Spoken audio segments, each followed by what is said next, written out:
Hello, this video is an introduction to the use of the concepts of modernity and post-modernity in relation to sociological theory. Make a note of some of the key points in this presentation. Remember, you can press pause on this video whenever you want to. For instance, here, as you write the title, an introduction to the concepts of modernity and post-modernity.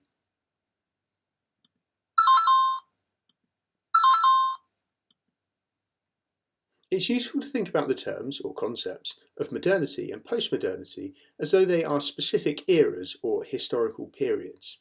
You firstly need to know what the features are of the era and how this relates or related to sociological theory. The first concept or era to look at is the era of modernity.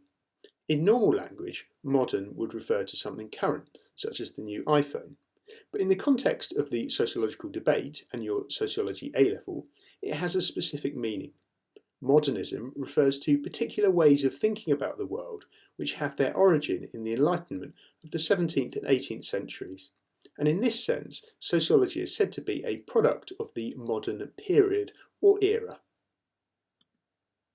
Many sociologists distinguish between pre-modern and modern societies. It has allowed sociologists to identify some of the key changes that have taken place in human history and discuss the significance of these changes. There is, however, some debate about this last point, and one we will revisit later on, about whether we really have developed into a postmodern society. Pre-modernity is a catch-all term that covers a wide historical period from hunter-gatherer groups to societies based mainly on agriculture and the ancient civilizations of the Roman era, and so on. As a sociology student, you don't need an in-depth knowledge of this pre-modern society. But you do need to know about the changes that are said to be features of the era known as modernity. It is these changes or transformations that have led to the establishment of modernist sociological theories. One of the most significant changes was industrialization.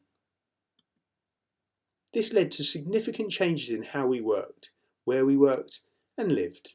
The Industrial Revolution began from around 1750, and this meant that for the first time workers experienced things such as the factory and the assembly production line.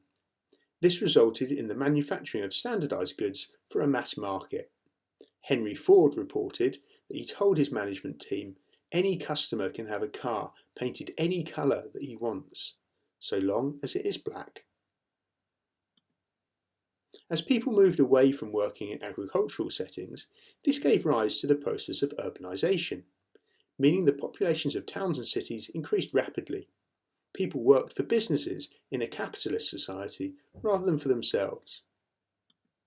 This clip gives us some further information about the size and scale of these changes.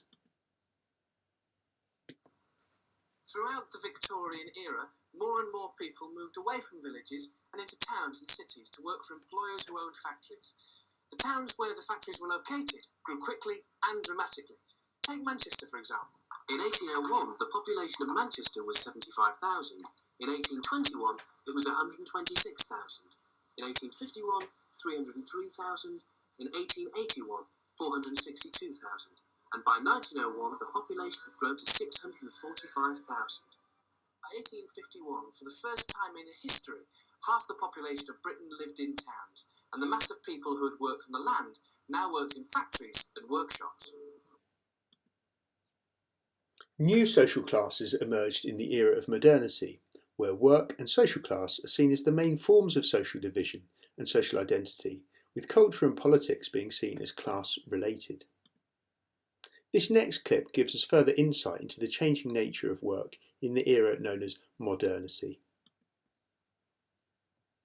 More and more farm workers gave up working on the land to take work in factories. Factories sprang up everywhere, making textiles, pottery, glass, bricks, and metal goods of all kinds, from tin trays to steel knives. By 1891, more than 4 million people were working manufacturing goods in factories, and just 1 million people were working on the land.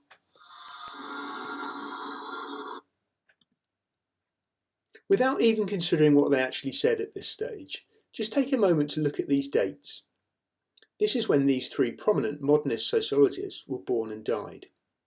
Think about how these time periods would have been in relation to what we've discussed about society in generally.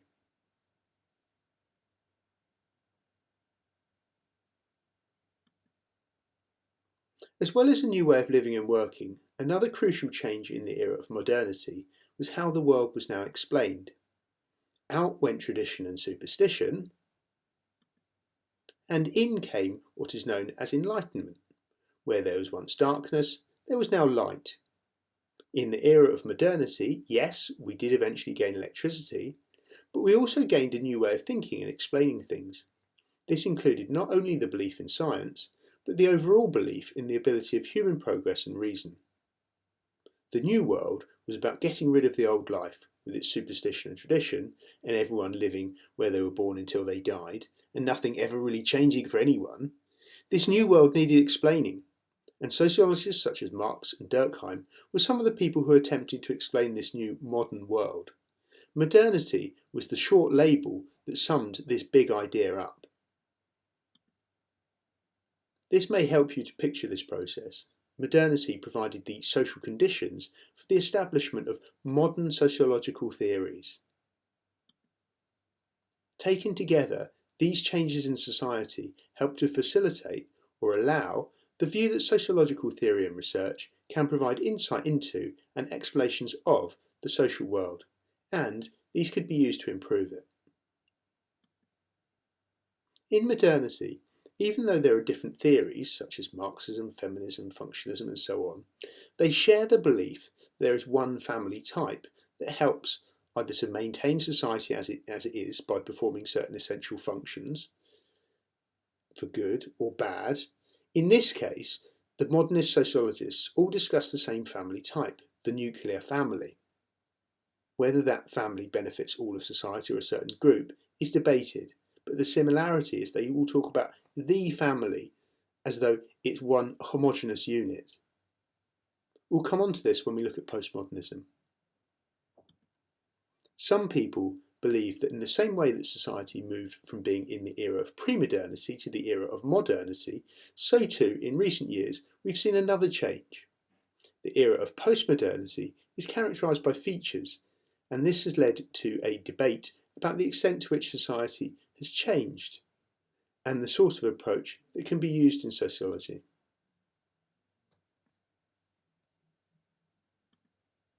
Please bear this in mind when discussing postmodernity.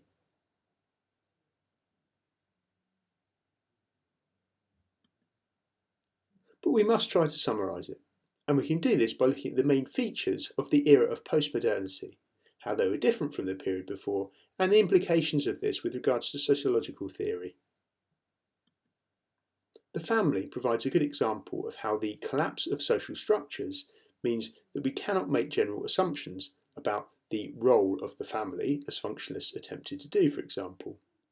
Those who believe we're in the era of postmodernity believe that the family is, in Stacey's words, fluid, diverse and unresolved. Therefore, we cannot talk about the nuclear family, since the nuclear family doesn't exist. Instead, we have a whole host of other family types and arrangements. If we use work as another example of a changing feature of the postmodern society, then this clip provides us with quite an interesting contrast. People who earn their living by manufacturing things started to fall.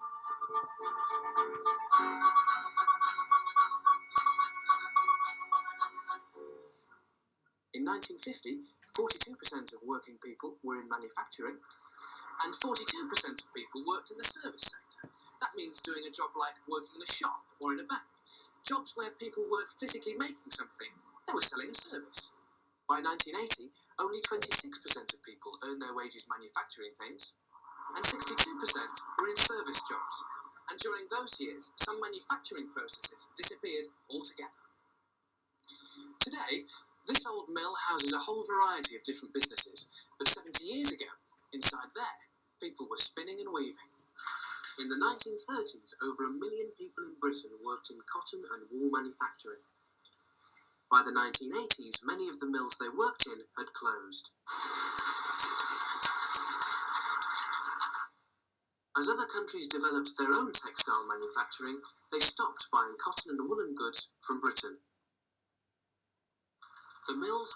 once filled with spinning and weaving machines, stood silent. To bring that statement a bit more up to date with regards to the percentage working in manufacturing, the ONS reports manufacturing as being down to 11% by 2018. Another feature of postmodern society is the process of globalisation. This means that we have a global culture as opposed to the nation state.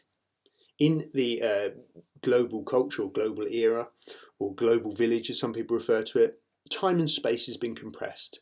The world has become smaller as we're able to travel quickly, but also communicate in real time using technologies.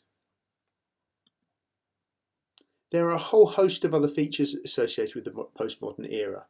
We'll go on to have a look at these in much more detail in sociology, but for the time being, in sum, the postmodernists sees changes in society as having led to a break away from the modern society. In the new era, the era of postmodernity, the theories of modernity are no longer relevant because of a change in the social conditions.